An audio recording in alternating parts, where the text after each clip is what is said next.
Well, this is a login screen of NSDL PAN application. In user ID, we have to put in branch ID as we have mentioned here. Then it's a password, then and captcha code has to be entered, which can be used for security purposes. Then we'll put in captcha code, and then we'll click on a submit button. Once we click on a submit button, we'll be landed to a dashboard page like this. You can see. So here are a few 6 options.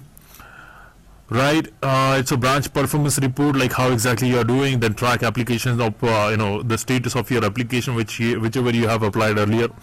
Then home screen is there. Then you can see in report section, PAN register report is there, PAN application received report is there. All of the reports you can see right there. Then non-acceptance, wherever you are rejecting any PAN card application, you have to issue a memo to the customer. If he wants to, then he can issue a non-acceptance report from there. There is an option to apply PAN card. If you want to accept a PAN card application, you can click on Indian citizen for Indian citizen 1, 49A, 49AA. Then PAN change request. If you want to apply for a duplicate one, you can click here.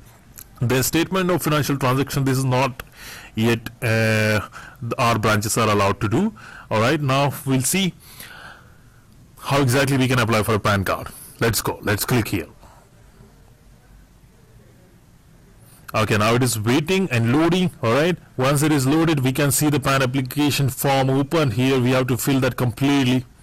Alright, this is the form for individual. For a citizen, we can select individual. For companies, we can select form. Then for of individual, if there is a group of people who want to apply for a PAN card, you can select respectively any option out of this.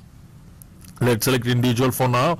Then there is an applicant's last name would be asked for. We have to put an application last name. Alright, just remember guys, this name should match to the Aadhaar record. As per government's regulations, we need Aadhaar number, and Aadhaar details has to be matched with the details mentioned here.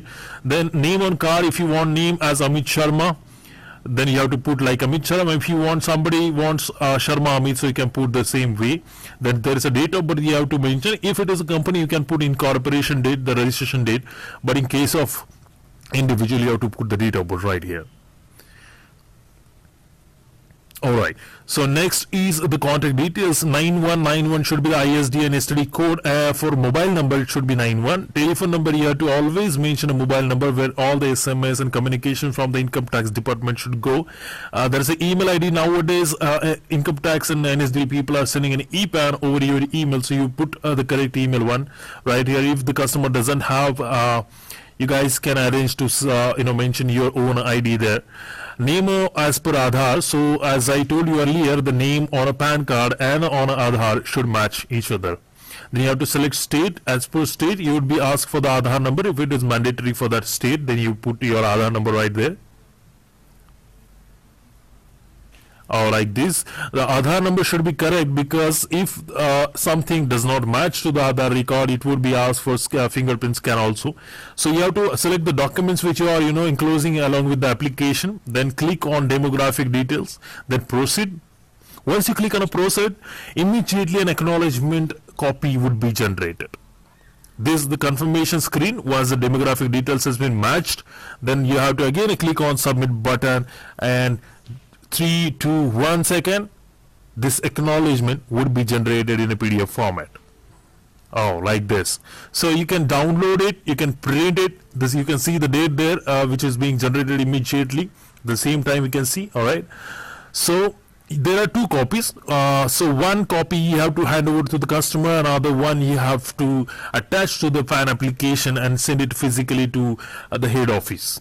Now you can print it right from here on the icon by clicking on icon. Then there is another icon, you can save the PDF and all. Now we can come back to the home again and start another acceptance.